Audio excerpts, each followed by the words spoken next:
ಮಲೆನಾಡಿನ ರೋಗಗ್ರಸ್ತಗೊಂಡ ಬದುಕಿನ ಮಧ್ಯದಿಂದ ಎದ್ದು ಬಂದ ಅವರಿಗೆ ವೈಚಾರಿಕ ತತ್ವವು ಸಹಜವಾಗಿಯೇ ಆಕರ್ಷಿಸಿತು. ಕುವೆಂಪು ಅವರು ನಿಜವಾದ ಅರ್ಥದ ವಿಶ್ವ ಪ್ರಜ್ಞೆಯ ಲೇಖಕರು. ಅವರು ಬದುಕಿದ್ದು ಹಾಗೆ ಬರೆದಿದ್ದು ಹಾಗೆ ಅನ್ನೋ ಅರ್ಥದಲ್ಲಿ ಈ ಮಾತುಗಳನ್ನು ಹೇಳ್ತಾ ಇರೋದು. ನಮ್ಮ ದೇಶದ ಜನಸಂಖ್ಯೆಯಲ್ಲಿ 99% ಜನಕ್ಕೆ ನಮ್ಮ ನಾಗರಿಕತೆಯಾಗಲಿ, ವಿದ್ವತ್ತೆಯಾಗಲಿ, ಸಂಸ್ಕೃತಿಯೇ ಆಗಲಿ ದಕ್ಕಿರಲಿಲ್ಲ ಎಂದು.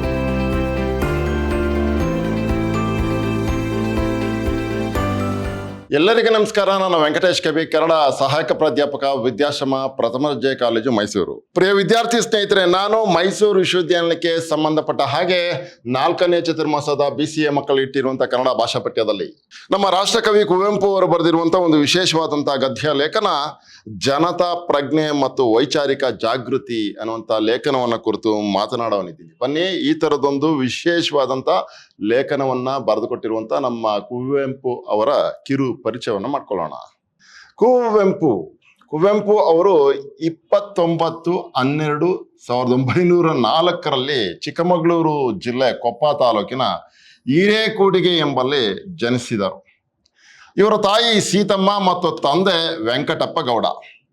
ಅವರು ಕುಪ್ಪಳ್ಳಿಯಲ್ಲಿ ತಮ್ಮ ಬಾಲ್ಯ ಶಿಕ್ಷಣವನ್ನು ಕೈಗೊಂಡು ತೀರ್ಥಹಳ್ಳಿ, ಶಿವಮೊಗ್ಗಗಳಲ್ಲಿ ಪ್ರಾಥಮಿಕ ಮಾಧ್ಯಮಿಕ ಶಿಕ್ಷಣ ಪೂರೈಸಿದರು ಕುವೆಂಪು ಅವರು.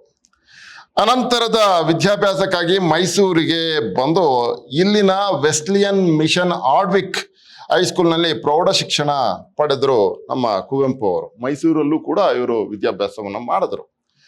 ಮಹಾರಾಜ ಕಾಲೇಜಿನಲ್ಲಿ BA ಆನರ್ಸ್ ಮತ್ತು ಕನ್ನಡ MA ಪದವಿ ಪಡೆದವರು. ತಾವು ಓದಿದ ಕಾಲೇಜು ಹಾಗೂ ವಿಶ್ವವಿದ್ಯಾನಿಲಯದಲ್ಲೇ ಅಧ್ಯಾಪಕರಾಗಿ, ಪ್ರಾಂಶುಪಾಲರಾಗಿ, ಕುಲಪತಿಗಳಾಗಿ ಸಾರ್ಥಕ ಸೇವೆ ಸಲ್ಲಿಸಿದರು. ತಾವು ಓದಂತಹ ವಿಶ್ವವಿದ್ಯಾನಿಲಯದಲ್ಲೇ ನೋಡಿ, ಚೆನ್ನಾಗಿದೆ, ಅಧ್ಯಾಪಕರಾಗಿ, ಪ್ರಾಂಶುಪಾಲರಾಗಿ, ಕುಲಪತಿಗಳಾಗಿ ಸೇವೆಯನ್ನ ಸಲ್ಲಿಸಿ ನಿವೃತ್ತರಾದವರು ಇವರು. ಆ ರೀತಿಯ ಸಾರ್ಥಕ ಸೇವೆಯನ್ನ ಮೈಸೂರು ವಿಶ್ವವಿದ್ಯಾನಿಲಯಕ್ಕೆ ಸಲ್ಲಿಸಿದವರು ಕುವೆಂಪು ಅವರು.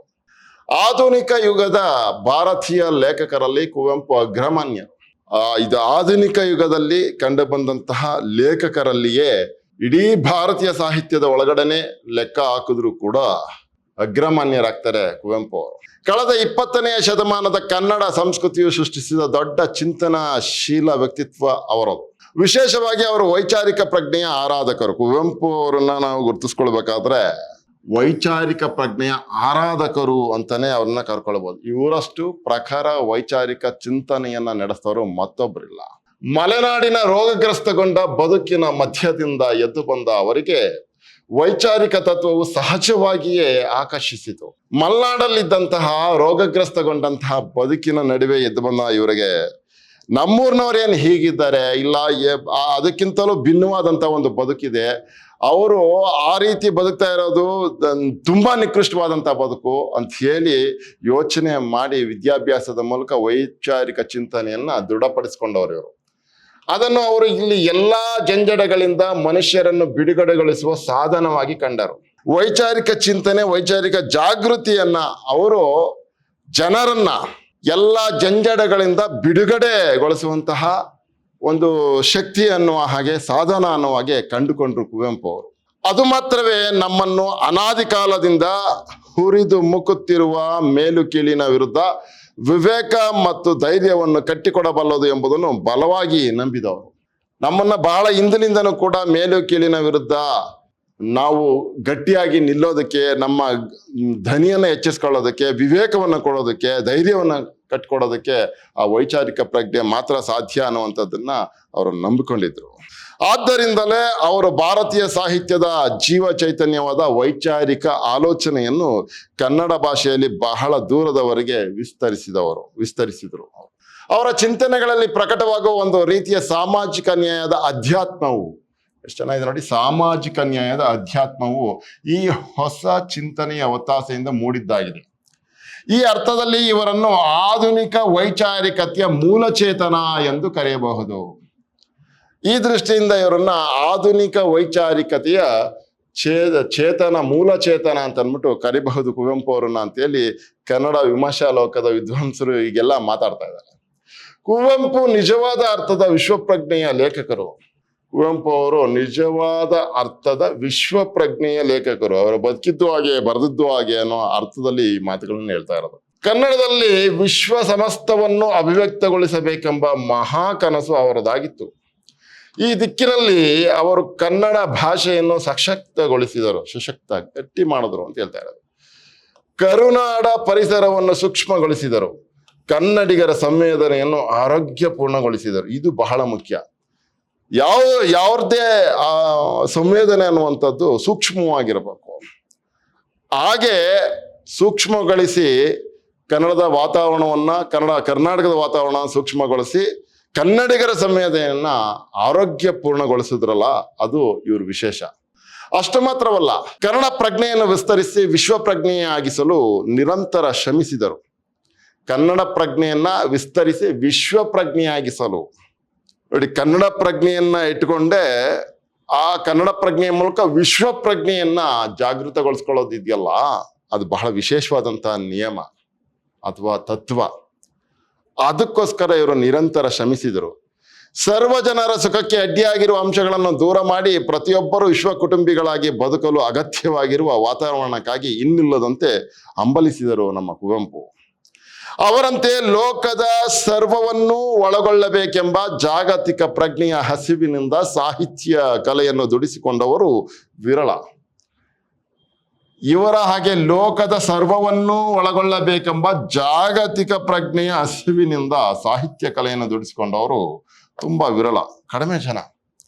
ಇದು ಕುವೆಂಪು ಚೇತನದ ಹೆಗ್ಗಳಿಕೆ. ಈ ರೀತಿಯಾಗಿ ಆಲೋಚನೆ ಮಾಡಿ ಸಾಹಿತ್ಯವನ್ನ ಈ ರೀತಿಯಾಗಿ ದುಡಿಸ್ಕೊಂಡವರು ತೀರಾ ವಿರಳ. ಈ ವಿಚಾರದಲ್ಲಿ ಕುವೆಂಪು ಚೇತನ ಹೆಗ್ಗಳಿಕೆ ಗಳಿಸಿದೆ. ಪಂಚಮಂತ್ರ, ಸಪ್ತಸೂತ್ರಗಳನ್ನು ಒಳಗೊಂಡ ವಿಶ್ವಮಾನವ ಸಂದೇಶ ಮತ್ತು ಅನಿಕೇತನ ಗೀತೆ ವಿಶ್ವ ಸಾಹಿತ್ಯಕ್ಕೆ ಕುವೆಂಪು ಅವರ ಕೊಡುಗೆಗಳಾಗಿವೆ. ವಿಶ್ವ ಸಾಹಿತ್ಯಕ್ಕೆ ಕುವೆಂಪು ಅವರ ಕೊಡುಗೆ ವಿಶ್ವಮಾನವ ಸಂದೇಶ ಮತ್ತು ಅನಿಕೇತನ ಗೀತೆ. ಇವು ಕುವೆಂಪು ಅವರು ವಿಶ್ವ ಸಾಹಿತ್ಯಕ್ಕೆ ಕೊಟ್ಟಂತ ಅದ್ಭುತವಾದಂತಹ ಕೊಡುಗೆಗಳು. ಮುಂದಕ್ಕೆ ನೋಡೋಣ ಇವರ ಕೃತಿಗಳ ಪರಿಚಯ. ಇವರ ಮೂಲತಃ ಕವಿ. ಕುವೆಂಪು ಅವರು ಮೂಲತಃ ಕವಿ. ಮೊದಲು ಕಿಶೋರ ಚಂದ್ರವಾಣಿ ಕಾವ್ಯನಾಮದಲ್ಲಿ ಕವಿತೆ ಬರೆಯಲು ಆರಂಭಿಸಿದರು. ಅವರು ಮೊದಲು ಕಿಶೋರ ಚಂದ್ರವಾಣಿ ಅನ್ನುವಂತಹ ಕಾವ್ಯನಾಮದಲ್ಲಿ ಕವಿತೆಯನ್ನು ಬರೆಯೋದಕ್ಕೆ ಆರಂಭಿಸಿದ್ರು. ಆಗ ಅವರು ಕವಿತೆಗಳನ್ನು ಬರೆದು ಪ್ರಕಟಿಸುತ್ತಿದ್ದದ್ದು ಇಂಗ್ಲಿಷ್ನಲ್ಲಿ ಇವರು ಮೊದಲು ಕವಿತೆಗಳನ್ನು ಬರೆದು ಪ್ರಕಟ ಮಾಡ್ತಾ ಇದ್ದರು. 1922ರಲ್ಲಿ ಬಿಗಿನರ್ಸ್ ಮ್ಯೂಸ್ ಎಂಬ ಇಂಗ್ಲಿಷ್ ಕವನ ಸಂಕಲನವು ಪ್ರಕಟವಾಯಿತು. ಈ ನಡುವೆ ಐರಿಷ್ ಕವಿ ಜೇಮ್ಸ್ ಕಜಿನ್ ಎಂಬುವರ ಸೂಕ್ತ ಮಾರ್ಗದರ್ಶನ ಕನ್ನಡದ ಕಡೆಗೆ ಹೊರಳುವಂತೆ ಮಾಡಿತು. ಕುವೆಂಪು ಅವರು ಕನ್ನಡದ ಕಡೆಗೆ ಹೊರಳುವಂತೆ ಮಾಡದಂತಹ ಒಬ್ಬ ವಿಶೇಷವಾದಂತಹ ಕವಿ, ಅದು ವಿದೇಶಿ ಕವಿ, ಐರಿಷ್ ಕವಿ ಜೇಮ್ಸ್ ಕಜಿನ್ ಅನ್ನೋರು. ಪರಿಣಾಮವಾಗಿ 1924ರಲ್ಲಿ ಅಮಲನ ಕತೆ ಎಂಬ ಕಥನ ಕವನ ಪ್ರಕಟವಾಯಿತು. ಜೇಮ್ಸ್ ಕಜಿನ್ ಅವರ ಪ್ರಭಾವಕ್ಕೆ ಒಳಗಾಗಿ ತಮ್ಮ ಮಾತೃಭಾಷೆಯಲ್ಲೇ ನೀನು ಬರಿಬೇಕು ಅಂತ ಹೇಳಿದಾಗ ಕುವೆಂಪು ಅವರು ತಮ್ಮ ಮಾತೃಭಾಷೆಯಾದಂತಹ ಕನ್ನಡದಲ್ಲೇ ಬರೆಯೋದಕ್ಕೆ ಆರಂಭಿಸಿದ್ರು. ಆಗ ಮೊದಲಾದದ್ದು ಅಮಲನ ಕತೆ ಎಂಬ ಕಥನ ಕವನ. ಇದು ಅವರು ಕನ್ನಡದಲ್ಲಿ ಪ್ರಕಟಿಸಿದ ಪ್ರಪ್ರಥಮ ಕೃತಿಯಾಗಿದೆ. ಕನ್ನಡದಲ್ಲಿ ಪ್ರಕಟ ಮಾಡಿದಂತ ಮೊದಲ ಕೃತಿಯಾಗಿದೆ ಇದು. ಕುವೆಂಪು ಅವರ ಮೊದಲ ಕನ್ನಡ ಕವನ ಸಂಕಲನ ಕೊಳಲು 1930ರಲ್ಲಿ ಹೊರ ಬಂದಿತು. ಅಲ್ಲಿಂದ ಶುರುವಾಗಿ ಪಾಂಚಜನ್ಯ, ಕಲಾಸುಂದರಿ, ಪಕ್ಷಿಕಾಶಿ, ಕೋಗಿಲೆ ಮತ್ತು ಸೋವಿಯತ್ ರಷ್ಯಾ, ಚಂದ್ರಮಂಚಕ್ಕೆ ಬಾಚಕೋರಿ, ಅನಿಕೇತನ, ಜೇನಾಗುವ, ಇಕ್ಷುಗಂಗೋತ್ರಿ ಮೊದಲಾದ 20ಕ್ಕೂ ಹೆಚ್ಚು ಕವನ ಸಂಕಲನಗಳನ್ನ ಇವರು ಪ್ರಕಟಪಡಿಸಿದ್ದಾರೆ, ರಚನೆ ಮಾಡಿದ್ದಾರೆ. ಮುಂದಕ್ಕೆ ನೋಡೋಣ. ಸನ್ಯಾಸಿ ಮತ್ತು ಇತರ ಕಥೆಗಳು, ನನ್ನ ದೇವರು ಮತ್ತು ಇತರ ಕಥೆಗಳು ಎಂಬ ಸಣ್ಣ ಕಥಾ ಸಂಕಲನಗಳನ್ನು ಕೂಡ ಇವರು ಪ್ರಕಟ ಮಾಡಿದ್ದಾರೆ.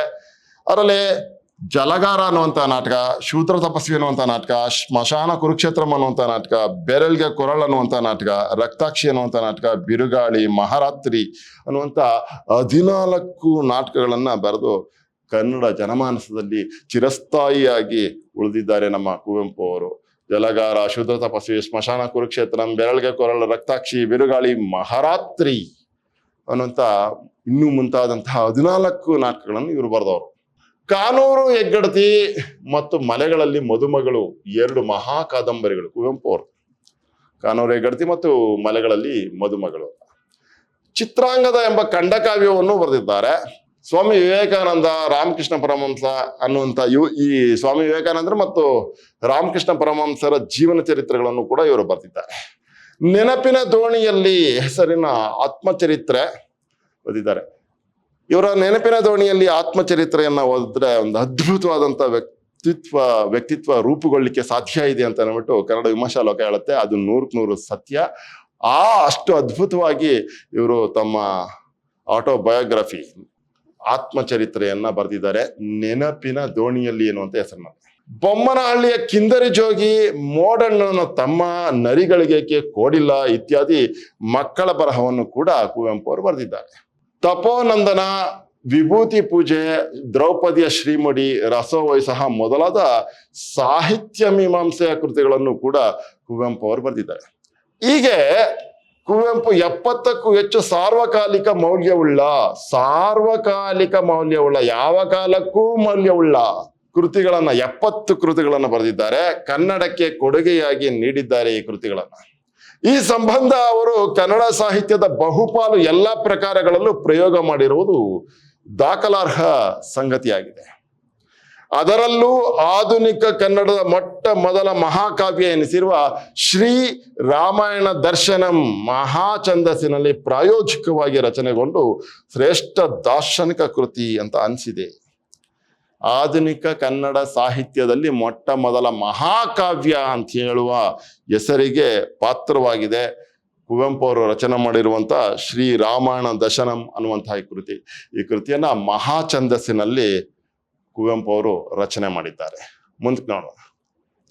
ಜನತಾ ಪ್ರಜ್ಞೆ ಮತ್ತು ವೈಚಾರಿಕ ಜಾಗೃತಿ, ಇಲ್ಲಿಂದ ಈ ಲೇಖನ ಆರಂಭ ಆಗುತ್ತೆ. ಇದು ಇವರು ಮಾಡ್ತಾ ಇರುವಂತಹ ಭಾಷಣದ ಪ್ರತಿ, ಜನರನ್ನು ಉದ್ದೇಶಿಸಿ ಮಾತಾಡ್ತಾ ಇರುವಂತದ್ದು ಬಹಳ ಅದ್ಭುತವಾಗಿದೆ. ನಾವು ಜನರ ಮಧ್ಯೆ ಮಾತಾಡ್ಬೇಕಾದ್ರೆ ಯಾವುದೋ ಫ್ಯಾಂಟಸಿಯಾಗಿ ಮಾತಾಡ್ಬಿಟ್ಟು ಓಹೋ ಅಂತ ಅನ್ಸ್ಕೊಳ್ಳೋದಕ್ಕಿಂತಲೂ ನಿಜವಾಗ್ಲೂ ಜನರಿಗೆ ಅಗತ್ಯವಾಗಿರುವ ಮತ್ತು ಜನರು ಬದುಕಬೇಕಾದಂತಹ ದಾರಿಯನ್ನ ಮಾರ್ಗದರ್ಶಕವಾಗಿ ಸೂಚಿಸುವಂತಹ ಅಷ್ಟು ಹೊಣೆಗಾರಿಕೆ ಬರಹಗಾರರಿಗಿರುತ್ತೆ, ಲೇಖಕರಿಗಿರುತ್ತೆ, ಕವಿಗಳಿಗಿರುತ್ತೆ. ಆ ಥರದೊಂದು ಎಚ್ಚರವನ್ನ ಇಟ್ಕೊಂಡು ಜನಮಾನಸದ ಮಧ್ಯೆ ಬಂದಾಗ ಅದೇ ರೀತಿಯಲ್ಲಿ ಹೇಳ್ಬೇಕಾದದ್ದು ಮತ್ತು ಹಾಗೆ ಬದುಕಬೇಕಾದದ್ದು ಅವರ ಆದ್ಯ ಕರ್ತವ್ಯವಾಗಿರುತ್ತೆ. ಅವರ ನೈತಿಕ ನಿಲುವು ಕೂಡ ಅದೇ ಆಗಿರ್ಬೇಕಾಗತ್ತೆ. ಆ ಥರದ್ದೊಂದು ಚಿಂತನೆಯನ್ನ ನಡೆಸಿ ಹಾಗೆ ಬದುಕಿ ಜನರ ಮುಂದೆ ಮಾತಾಡ್ತಾ ಇರುವಂತ ಆ ಥರದೊಂದು ವಿಶೇಷವಾದಂತಹ ಲೇಖನ ಈ ಜನತಾ ಪ್ರಜ್ಞೆ ಮತ್ತು ವೈಚಾರಿಕ ಜಾಗೃತಿ ಅನ್ನುವಂಥದ್ದು. ಬನ್ನಿ ನೋಡೋಣ. ಶ್ರೀ ಶಂಕರಗೌಡರ ಹೆಸರಿನಲ್ಲಿ ನಡೆಯುವ ಈ ಭಾಷಣ ಮಾಲೆಗೆ ಆಗಮಿಸಬೇಕೆಂದು ಬಂದು ನನ್ನನ್ನು ಕೇಳಿದಾಗ ಅದಕ್ಕೆ ಏನಾದರೂ ಒಂದು ಶೀರ್ಷಿಕೆ ಬೇಕು ಅಂತ ಕೇಳಿದರು. ಶ್ರೀ ಶಂಕರಗೌಡರ ಹೆಸರಿನಲ್ಲಿ ನಡೆಯುವಂತಹ ಈ ಭಾಷಣ ಮಾಲೆಗೆ ಬರಬೇಕು ನೀವು ಅಂತ ಅಂದ್ಬಿಟ್ಟು ಕೇಳ್ಕೊಂಡಾಗ ಕುವೆಂಪು ಅವರನ್ನ ಅದಕ್ಕೇನಾದ್ರು ಒಂದು ಶೀರ್ಷಿಕೆನೂ ಬೇಕು ಅಂತ ಕೇಳಿದಾಗ ಕುವೆಂಪುನೇ ಆಮೇಲೆ ಸ್ವಲ್ಪ ಆಲೋಚನೆ ಮಾಡಿ ಜನತಾ ಪ್ರಜ್ಞೆ ಮತ್ತು ವೈಚಾರಿಕ ಜಾಗೃತಿ ಎಂಬ ಹೆಸರು ಕೊಡಿ ಎಂದು ಹೇಳಿದೆ ಅಂತ ನೇರವಾಗಿ ಇದನ್ನೆಲ್ಲ ಕುವೆಂಪುನೇ ಮಾತಾಡ್ತಾ ಇರೋದು ಲೇಖನದೊಳಗಡೆ. ಅಲ್ಲದೆ ಇದನ್ನೊಂದು ಸಭೆಯನ್ನಾಗಿ ಮಾಡಬೇಡಿ, ಒಂದು ವಿಚಾರಗೋಷ್ಠಿಯನ್ನಾಗಿ ಏರ್ಪಡಿಸಿ ಎಂದು ಸೂಚನೆ ನೀಡಿದೆ. ಇದನ್ನ ಒಂದು ವಿಚಾರಗೋಷ್ಠಿಯನ್ನಾಗಿ ಏರ್ಪಡಿಸಿ ಎಂದು ಸೂಚನೆಯನ್ನು ಕೊಡಿದ್ರು. ಇದನ್ನ ಒಂದು ವಿಚಾರಗೋಷ್ಠಿಯನ್ನಾಗಿ ಏರ್ಪಡಿಸಿ ಎಂದು ಸೂಚನೆ ನೀಡಿದೆ ಅಂತ ಹೇಳ್ತಾ ಇರೋದು. ಯಾಕಂದ್ರೆ ಇದನ್ನ ಒಂದು ಸಭೆಯನ್ನಾಗಿ ಮಾಡಬೇಡಿ, ಸಭೆನ ಅಷ್ಟು ಗಂಭೀರವಾಗಿ ಪರಿಗಣಿಸಲ್ಲ, ಆದ್ರೆ ವಿಚಾರ ಸಂಕಿರಣವನ್ನ ಒಂದು ವಿಶೇಷವಾದಂತ ಆಲೋಚನೆಯಲ್ಲಿ ಎಲ್ಲರೂ ಗ್ರಹಿಸ್ಕೋತಾರೆ ಅಂತ ಹೇಳ್ತಾ ಇರೋದು. ಏಕೆಂದರೆ ಇವತ್ತಿನ ಭಾಷಣ ವರ್ಷವೂ ನಡೆಯುವ ಆ ಉಪನ್ಯಾಸ ಮಾಲೆಯ ಉದ್ಘಾಟನೆ ಮಾತ್ರ. ಇವತ್ತಿನ ಭಾಷಣ ನೋಡಿ ಹೇಳ್ತಾ ಇರೋದು, ಭಾಷಣ ವರ್ಷವೂ ನಡೆಯುವ ಆ ಉಪನ್ಯಾಸ ಮಾಲೆಯ ಉದ್ಘಾಟನೆ ಮಾತ್ರ. ಆದರೂ ಕೂಡ ಇದು ಈ ವಿದ್ಯಾವರ್ಧಕ ಟ್ರಸ್ಟ್ನ ಹೆಸರಿನಲ್ಲಿ ಮುಂದೆ ಇವರು ದೇಶದಲ್ಲೆಲ್ಲ ಕೈಗೊಳ್ಳಬೇಕಾದ ಒಂದು ಚಳವಳಿಗೆ ನಾಂದಿಯಾಗಲಿ ಎಂಬುದು ನನ್ನ ಆಸೆಯಾಗಿತ್ತು. ಕುವೆಂಪು ಅವರು ಹೇಳ್ತಾ ಇರೋದು ಇಡೀ ಕರ್ನಾಟಕದಲ್ಲೇ ಕೂಡ, ಇಡೀ ದೇಶದಲ್ಲೇ ಇದೊಂಥರ ಚಳುವಳಿಯಾಗಿ ಮುಂದುವರಿಲಿ ಅಂತ ನನಗನ್ನಿಸ್ತಾ ಇದೆ. ಜನತಾ ಪ್ರಜ್ಞೆ ನೋಡಿ, ವೈಚಾರಿಕ ಜಾಗೃತಿ ಅನ್ನುವಂಥ ಹೆಸರಿನಲ್ಲಿ ಇಡೀ ದೇಶದಲ್ಲೆಲ್ಲ ಈ ಥರದೊಂದು ಕ್ರಾಂತಿ ಆಗಲಿ ಅಂತ ಹೇಳ್ತಾ ಇರೋದು. ಆದ್ದರಿಂದಲೇ ನಾನು ಇದು ಒಂದು ದೊಡ್ಡ ಸಭೆಯಾಗದೆ 20-30 ಜನರೊಳಗೆ ನಡೆಯುವ ಗೋಷ್ಠಿಯಾಗಲಿ ಎಂದು ಸೂಚಿಸಿದ್ದು. ನಾನೊಬ್ಬನೇ ನಿಂತುಕೊಂಡು ಕುಳಿತುಕೊಂಡು ಮಾತನಾಡುವುದು, ನೀವೆಲ್ಲ ತಟಸ್ಥರಾಗಿ ಕುಳಿತಿದ್ದು ಹೋಗುವಂತಾಗಬಾರದು. ನೀವು ಮನಬಿಚ್ಚಿ ಕೇಳಬೇಕು, ಬುದ್ಧಿಪೂರ್ವಕವಾಗಿ ಆಲೋಚನೆ ಮಾಡಬೇಕು. ನಾಳೆ ಈ ವಿಚಾರದಲ್ಲಿ ನೀವೆಲ್ಲರೂ ಆಲೋಚಿಸಿ ಏನು ಕಾರ್ಯಕ್ರಮ ಕೈಗೊಳ್ಳಬೇಕು ಅನ್ನುವುದನ್ನು ನಿರ್ಧರಿಸಬೇಕಾಗುತ್ತದೆ. ನೋಡ್ರಿ, ನಾನೊಬ್ಬನೇ ಮಾತಾಡೋದು, ನೀವು ಕೇಳಿಸ್ಕೊಳ್ಳೋದು, ಅದು ಹಾಗಾಗ್ಬಾರ್ದು. ತಟಸ್ಥತೆಯಲ್ಲಿ ಇರಬಾರ್ದು, ಮುಖಾಮುಖಿ ಚರ್ಚೆ ಆಗ್ಬೇಕು ಅಂತ ಹೇಳ್ತಾ ಇರೋದು. ನೀವು ಮನಬಿಚ್ಚಿ ಕೇಳಬೇಕು, ಬುದ್ಧಿಪೂರ್ವಕವಾಗಿ ಆಲೋಚನೆ ಮಾಡಬೇಕು. ನಾಳೆ ಈ ವಿಚಾರದಲ್ಲಿ ನೀವೆಲ್ಲರೂ ಆಲೋಚಿಸಿ ಏನು ಕಾರ್ಯಕ್ರಮ ಕೈಗೊಳ್ಳಬೇಕು ಅನ್ನುವುದನ್ನು ನಿರ್ಧರಿಸಬೇಕಾಗುತ್ತದೆ ಅಂತ ಮಾತಾಡ್ತಾ ಇದ್ದಾರೆ. ನಮ್ಮ ದೇಶ ಈಗ ಒಂದು ವಿಶೇಷವಾದ ಯುಗ ಪರಿವರ್ತನೆ ಪ್ರವಾಹದಲ್ಲಿ ಸಿಕ್ಕಿದೆ. ಈ ಪ್ರವಾಹ ಈಗ ಬರುತ್ತಾ ಸ್ವಲ್ಪ ಸ್ಪಷ್ಟವಾಗುತ್ತಿದೆ. ಆದರೆ ಇದು ಪ್ರಾರಂಭವಾದದ್ದು 19ನೇ ಶತಮಾನದಿಂದಲೇ. ಇಂಗ್ಲಿಷ್ ವಿದ್ಯಾಭ್ಯಾಸ ಮತ್ತು ಪಾಶ್ಚಾತ್ಯ ಯಂತ್ರ ವಿಜ್ಞಾನ ಇವು ಎಂದು ನಮ್ಮ ದೇಶಕ್ಕೆ ಬಂದವೋ ಅಂದಿನಿಂದಲೇ ಈ ಪರಿವರ್ತನೆ ಪ್ರಾರಂಭವಾಗಿದೆ. ನಮ್ಮ ದೇಶದಲ್ಲಿ ಒಂದು ಹೊಸ ರೀತಿಯ ಕ್ರಾಂತಿ, ಆಲೋಚನಾ ವಿಪ್ಲವ ಆರಂಭ ಆಗಿದೆ. ಇದು ಯಾವಾಗಿಂದ ಶುರುವಾಯಿತು ಅಂತಂದ್ರೆ, ನೋಡಿ, ನಮ್ಮ ದೇಶದಲ್ಲಿ 19ನೇ ಶತಮಾನದಲ್ಲಿ ಇಂಗ್ಲಿಷ್ ವಿದ್ಯಾಭ್ಯಾಸ ಯಾವಾಗ ಆರಂಭ ಆಯಿತೋ, ಪಾಶ್ಚಾತ್ಯ ಯಂತ್ರ ವಿಜ್ಞಾನ ಯಾವಾಗ ಬಂದ್ವೋ, ಇವು ನಮ್ಮ ದೇಶಕ್ಕೆ ಬಂದ್ವು ಅಂದಿನಿಂದಲೇ ಈ ಪರಿವರ್ತನೆ ಪ್ರಾರಂಭವಾಗಿದೆ ಅಂತ ಹೇಳ್ತಾ ಇರೋದು. ಆಲೋಚನೆ ವಿನ್ಯಾಸ, ಆಲೋಚನೆಯ ಗುಣಮಟ್ಟ, ಆಲೋಚನೆಯ ದಿಕ್ಕು ಬೇರೆ ರೀತಿಯಲ್ಲಿ ಆರೋಗ್ಯಪೂರ್ಣವಾಗಿ ತನ್ನ ವಿಸ್ತಾರವನ್ನು ಪಡೆದುಕೊಳ್ತಾ ಇದೆ ಅಂತ ಹೇಳ್ತಾ ಇರೋದು. ರಾಜಾರಾಮ ಮೋಹನ ರಾಯ ಯಾವುದೋ ಒಂದು ದೂರದೃಷ್ಟಿಯಿಂದ ಏನು ಕೆಲಸ ಪ್ರಾರಂಭ ಮಾಡಿ ಬ್ರಹ್ಮ ಸಮಾಜವನ್ನು ನಿರ್ಮಿಸಿದರೋ, ಆ ವೈಚಾರಿಕ ಪ್ರಜ್ಞೆಯ ದೀಪ್ತಿ ನಿಜವಾಗಿಯೂ ದೇಶದಲ್ಲೆಲ್ಲ ವ್ಯಾಪಿಸಿ ನಮ್ಮ ಜನತೆಯ ಪ್ರಜ್ಞೆಯನ್ನು ಎಚ್ಚರಿಸಬೇಕಾಗಿತ್ತು. ರಾಜಾರಾಮ್ ಮೋಹನ್ ರಾಯನವರು ಬಹಳ ದೊಡ್ಡ ಸಾಮಾಜಿಕ ಹೋರಾಟಗಾರರು. ಅವರು ಯಾವುದೋ ಒಂದು ದೂರದೃಷ್ಟಿಯಿಂದ ಏನೋ ಒಂದು ಕೆಲಸ ಮಾಡಿದ್ರು, ಬ್ರಹ್ಮ ಸಮಾಜ ಅವನ್ನ ನಿರ್ಮಾಣ ಮಾಡಿದ್ರು.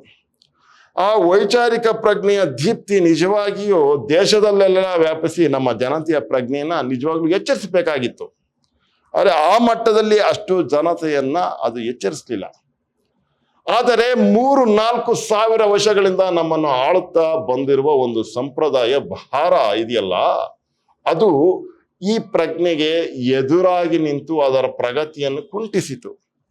ರಾಜಾರಾಮ್ ಮೋಹನ್ ರಾಯ್ ಅವರು ಒಂದು ಅದ್ಭುತವಾದ ಚಿಂತನೆಯ ಪ್ರಜ್ಞೆಯನ್ನ ಒಡಮೂಡಿಸಿದ್ರು ಕೂಡ ಜನರ ಮಧ್ಯದಲ್ಲಿ. 3-4 ಸಾವಿರ ವರ್ಷಗಳಿಂದ ನಮ್ಮನ್ನು ಆಳುತ್ತಾ ಬಂದಿರುವ ಒಂದು ಸಂಪ್ರದಾಯ ಭಾರ ಇದೆಯಲ್ಲ, ಅದು ಈ ಪ್ರಜ್ಞೆಗೆ, ಈ ವೈಚಾರಿಕ ಪ್ರಜ್ಞೆಗೆ ಎದುರಾಗಿ ನಿಂತು ಅದರ ಪ್ರಗತಿಯನ್ನು ಕುಂಠಿಸಿತು. ಅದರ ಪ್ರಗತಿಯನ್ನು, ಆ ದಿಕ್ಕಿನಲ್ಲಿ ನಾವು ಹೋಗುವಂತಹ, ಆ ದಿಕ್ಕಿನಲ್ಲಿ ನಾವು ಅಭಿವೃದ್ಧಿಗೊಳ್ಳುವಂತಹ ರೀತಿಯನ್ನ ಕುಂಠಿಸಿತು, ಮೊಟಕು ಮಾಡ್ತು. ಆದರೂ ಶ್ರೀ ರಾಮಕೃಷ್ಣ ಪರಮಹಂಸರು, ಸ್ವಾಮಿ ವಿವೇಕಾನಂದರು ಮತ್ತು ದಯಾನಂದ ಸರಸ್ವತಿ ತಮಗೆ ತಿಳಿದ ರೀತಿಯಲ್ಲಿ ಈ ಚಳುವಳಿಗೆ ಬೆಂಬಲ ಕಾರಣರಾದರು. ಈಗಿದ್ದಾಗಿಯೂ ಕೂಡ, ಪರಿಸ್ಥಿತಿ ಈಗಿದ್ದಾಗಿಯೂ ಕೂಡ ರಾಮಕೃಷ್ಣ ಪರಮಹಂಸರು, ವಿವೇಕಾನಂದರು, ದಯಾನಂದ ಸರಸ್ವತಿ ಈ ರೀತಿಯ ಮಹನೀಯರು ಅವರವರಿಗೆ ತೋಚಿದ ಹಾಗೆ ಈ ರೀತಿಯ ಕ್ರಾಂತಿಗೆ ಬೆಂಬಲವನ್ನ, ಚಳವಳಿಗೆ ಬೆಂಬಲವನ್ನ ಕೊಟ್ಟರು. ಅವರ ತರುವಾಯ ಆಧ್ಯಾತ್ಮಿಕವಾಗಿ ಶ್ರೀ ಅರವಿಂದರು ರಾಜಕೀಯ ರಂಗವನ್ನು ಆಶ್ರಯಿಸಿ ಮಹಾತ್ಮ ಗಾಂಧೀಜಿಯವರು ತಮ್ಮ ಪ್ರಯತ್ನವನ್ನು ಮುಂದುವರಿಸಿದರು. ಈ ದಯಾನಂದ ಸರಸ್ವತಿ ಇವರೆಲ್ಲರೂ ಆದ ಮೇಲೆ ತರುವಾಯ ಈ ಚಳುವಳಿಗೆ ಮತ್ತಷ್ಟು ಆಧ್ಯಾತ್ಮಿಕ ಸೌಂದರ್ಯವನ್ನು ಕೊಟ್ಟವರು ಶ್ರೀ ಅರವಿಂದರು. ರಾಜಕೀಯ ರಂಗವನ್ನು ಆಶ್ರಯಿಸಿ ಮಹಾತ್ಮ ಗಾಂಧೀಜಿಯವರು ತಮ್ಮ ಪ್ರಯತ್ನವನ್ನ ಮುಂದುವರಿಸ್ತಾರೆ ಅವರ ತರುವಾಯ. ಆಗ ನಮ್ಮ ಪ್ರಗತಿಗೆ ವಿರೋಧ ಶಕ್ತಿಯಾಗಿದೆ ಎಂದು ನಾವು ಬ್ರಿಟಿಷರನ್ನು ಒಂದು ನೆವವಾಗಿ ಒಟ್ಟಿ ನಮ್ಮ ನಿತ್ಯ ನಿದ್ರೆಯಲ್ಲಿ ಸುಖವಾಗಿರಬಹುದಾಗಿತ್ತು. ಆದರೆ ಗಾಂಧೀಜಿಯವರ ನೇತೃತ್ವದಲ್ಲಿ ಸ್ವಾತಂತ್ರ್ಯ ಸಂಗ್ರಾಮ ನಡೆದು ಬ್ರಿಟಿಷರನ್ನು ಹೊರಗೆ ಕಳಿಸಿ ಸ್ವಾತಂತ್ರ್ಯವನ್ನು ಸಂಪಾದಿಸಿದೆವು. ಗಾಂಧೀಜಿಯವರನ್ನ ನೆಪವಾಗಿಟ್ಕೊಂಡು ನಾವೆಲ್ಲರೂ ಕೂಡ ಬ್ರಿಟಿಷರನ್ನ ಒದ್ದೋಡಿಸಿ ನಾವು ಸ್ವಾತಂತ್ರ್ಯವನ್ನು ಗಳಿಸಿದ್ವಿ. ಬಹಳ ದೊಡ್ಡ ದೊಡ್ಡ ಆಸೆಗಳನ್ನು, ಗುರಿಗಳನ್ನು ಇಟ್ಟುಕೊಂಡು ನಾವು ಬಹುಬೇಗನೆ ಸರ್ವೋದಯವನ್ನು ಸಾಧಿಸುತ್ತೇವೆ ಎನ್ನುವ ಭಾವನೆಯಿಂದ ಹೊರಟೆವು. ಸ್ವತಂತ್ರ ಬಂದ ತಕ್ಷಣನೇ ಸರ್ವೋದಯವನ್ನ ಸಾಧಿಸ್ತೇವೆ ನಾವು ಅಂತ ಹೇಳಿ, ಸ್ವಾತಂತ್ರ್ಯವನ್ನು ಪಡ್ಕೊಂಡ್ಬಿಡ್ಬೇಕು ಅಂತ ಹೇಳಿ ನಾವು ಹೊರಟಿದ್ವಿ. ಆದರೆ ಅದೇನು ಅಷ್ಟು ಸುಲಭವಲ್ಲ ಅನ್ನುವುದು ನಮಗೀಗ ಚೆನ್ನಾಗಿ ಗೊತ್ತಾಗುತ್ತಿದೆ. ಸರ್ವೋದಯ ಸರ್ವರು ಉದಯವೂ ಕೂಡ ಅಷ್ಟು ಸುಲಭವೇನಲ್ಲ ಅನ್ನುವಂಥದ್ದು ಈಗ ನಮ್ಗೆ ಅರ್ಥ ಆಗ್ತಾ ಇದೆ ಅಂತ ಅಂದ್ಬಿಟ್ಟು ಹೇಳ್ತಾ ಇದ್ದಾರೆ ನೋಡಿ. ನಮ್ಮ ರಾಜ್ಯಾಂಗವನ್ನು ರಚಿಸಿದ ಮಹಾ ವ್ಯಕ್ತಿಗಳು ತಕ್ಕ ಮಟ್ಟಿಗೆ ನಾವು ಮುಂದೆ ವೈಚಾರಿಕವಾಗಿ ಮತ್ತು ವೈಜ್ಞಾನಿಕವಾಗಿ ಮುಂದುವರಿಯಲು ಏನೇನು ಬೇಕೋ ಅದನ್ನೆಲ್ಲ ಅದರಲ್ಲಿ ಅಳವಡಿಸಿಕೊಂಡಿದ್ದಾರೆ.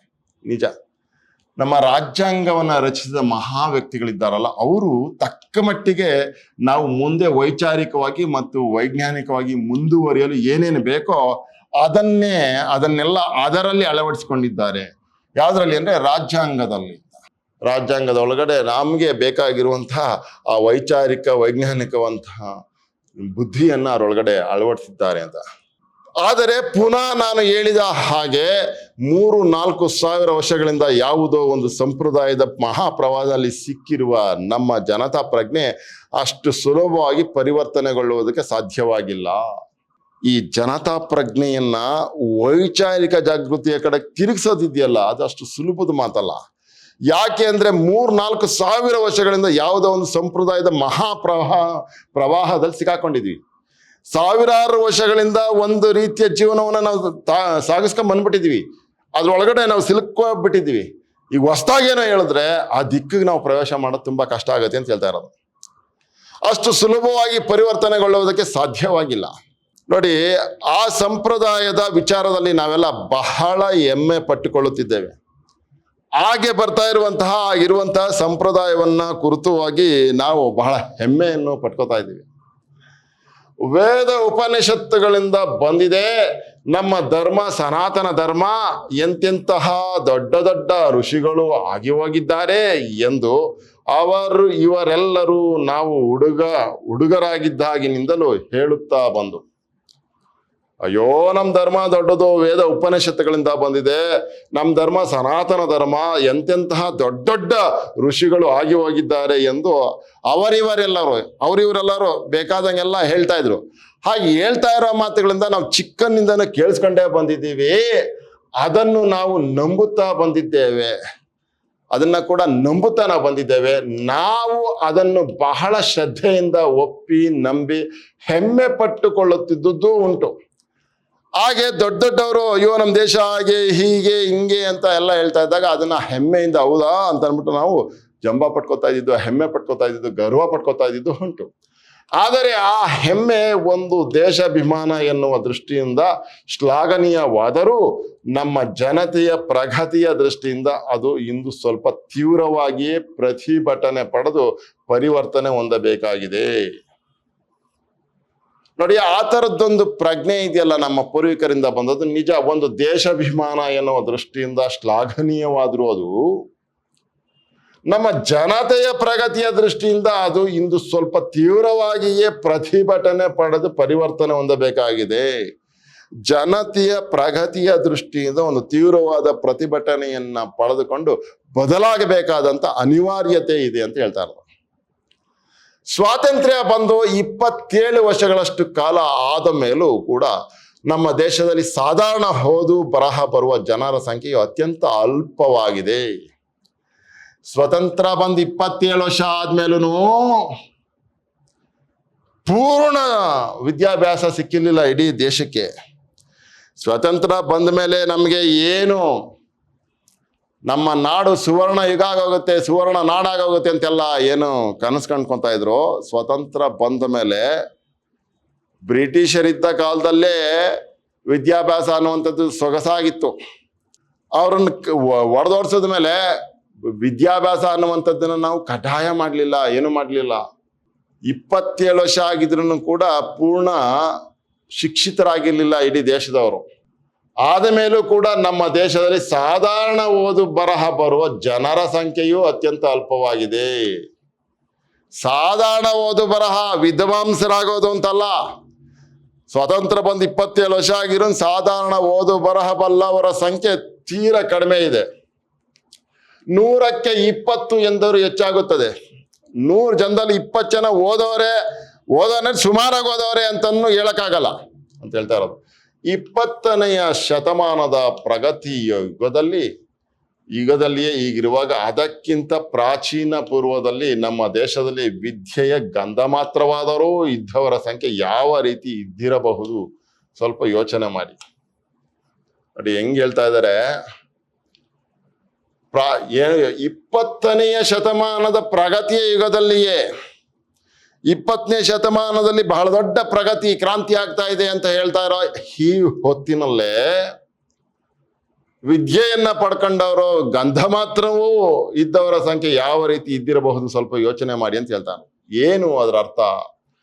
20ನೇ ಶತಮಾನದ ಪ್ರಗತಿ ಯುಗದಲ್ಲಿಯೇ ಈಗಿರುವಾಗ, 20ನೇ ಶತಮಾನದ ಪ್ರಗತಿಯ ಯುಗದಲ್ಲೇ ಈಗಿರಬೇಕಾದ್ರೆ ಎಲ್ಲವ ಓದಲೇಬೇಕು ಅನ್ನುವಂಥ ಎಲ್ಲ ಬುದ್ಧಿ ತಿಳುವಳಿಕೆ ಮಾಹಿತಿಯನ್ನೆಲ್ಲ ಕೊಡ್ತಾ ಇರುವಂತ ಸಂದರ್ಭದಲ್ಲೇ ಕೇವಲ 27 ವರ್ಷಗಳಲ್ಲಿ ಕೇವಲ ಕಡಿಮೆ ಜನ ಅತ್ಯಂತ ಅಲ್ಪವಾಗಿದೆ ಓದು ಬರಹ ಬಲ್ಲವರ ಸಂಖ್ಯೆ ಆಗಿರಬೇಕಾದ್ರೆ ಬಹಳ ಹಿಂದಕ್ಕೆ ಗೊತ್ತಾಯ್ತಾ 20ನೇ ಶತಮಾನದ ಪ್ರಗತಿ ಯುಗದಲ್ಲೇ ಈಗಿರಬೇಕಾದ್ರೆ ಅದಕ್ಕಿಂತ ಪ್ರಾಚೀನ ಪೂರ್ವದಲ್ಲಿ ನಮ್ಮ ದೇಶದಲ್ಲಿ ವಿದ್ಯೆಯ ಗಂಧ ಮಾತ್ರವಾದರೂ ಇದ್ದವರ ಸಂಖ್ಯೆ, ನಿಜವಾದ ವಿದ್ಯಾಭ್ಯಾಸವನ್ನ ಬಲ್ಲ ವಿದ್ಯಾವಂತರ ಸಂಖ್ಯೆ ಇದ್ದವರ ಸಂಖ್ಯೆ ಯಾವ ರೀತಿ ಇದ್ದಿರಬಹುದು ಸ್ವಲ್ಪ ಯೋಚನೆ ಮಾಡಿ. ಯಾವ ರೀತಿ ಇದ್ದಿರಬಹುದು ಒಂದು ಸ್ವಲ್ಪ ಯೋಚನೆ ಮಾಡಿ ನೀವು. ಬಹಳ ಹಿಂದಕ್ಕೆ ಹೋದಾಗ 20ನೇ ಶತಮಾನದಲ್ಲಿ ನಮಗೆ 20ನೇ ಶತಮಾನದಲ್ಲಿ ಸ್ವಾತಂತ್ರ್ಯ ಬಂತು, ಹಾಗೆಲ್ಲ ಇತ್ತು. 27 ವರ್ಷ ಆದ್ಮೇಲೂ ಕೂಡ ನಮ್ಮ ಜನಸಂಖ್ಯೆಯಲ್ಲಿ ಅಲ್ಲಿ ಇಲ್ಲಿ ವಿದ್ಯಾಭ್ಯಾಸವನ್ನ ಕಂಡಿದ್ರು. ಆದ್ರೆ ಇದಕ್ಕಿಂತಲೂ ಮೊದಲು ಪ್ರಾಚೀನ ಕಾಲದಲ್ಲಿ ವಿದ್ಯಾಭ್ಯಾಸದ ಗಂಧವೇ ಇಲ್ಲದೆ ಇರುವಂತವ್ರು ಯಾವ ರೀತಿ ಇದ್ರು ಅಂತ ಹೇಳ್ತಾರೆ. ಏಕೆಂದರೆ ನಾನು ನಿಮಗೆ ಹೇಳುತ್ತಿರುವುದು ನಮ್ಮ ಸಂಪ್ರದಾಯದ ವಿಚಾರದಲ್ಲಿ ಎಷ್ಟೋ ಸಂದರ್ಭದಲ್ಲಿ ಹೊಸ ಪ್ರಗತಿಗೆ ವಿರೋಧವಾಗಿ ಸಂಪ್ರದಾಯ ಇರುತ್ತೆ. ನಮ್ಮ ಚರಿತ್ರೆಯ ವಿಚಾರದಲ್ಲಿ ನಮಗೆ ಬಹಳ ಹೆಮ್ಮೆ ಎಂದು ಹೇಳುತ್ತಿದ್ದೀರಲ್ಲ, ಅದನ್ನು ಸ್ವಲ್ಪ ಸಾವಧಾನದಿಂದ ಕುಳಿತುಕೊಂಡು ಯೋಚನೆ ಮಾಡಿದಾಗ ಅಷ್ಟು ಹೆಮ್ಮೆ ಪಟ್ಟುಕೊಳ್ಳುವಂತಹ ವಿಷಯವೇನಲ್ಲ ಅದು ಎಂದು ಗೊತ್ತಾಗುತ್ತದೆ. ನಮ್ಮ ಗೌರವ ಉಳಿಸಿಕೊಳ್ಳುವುದಕ್ಕಾಗಿ ಹೊರಗಿನವರಿಗೆ ಬೇಕಾದರೆ ಹಾಗೆ ಹೇಳೋಣ. ನಮ್ಮ ದೇಶದಲ್ಲಿರುವಂತಹ ಈ ವ್ಯವಸ್ಥೆಗಳನ್ನೆಲ್ಲ ನಿಜವಾಗ್ಲೂ ತುಲನೆ ಮಾಡಿ ನೋಡಿದಾಗ ಅಷ್ಟು ಹೆಮ್ಮೆ ಪಡುವಂಥದ್ದು ಏನು ಇಲ್ಲ.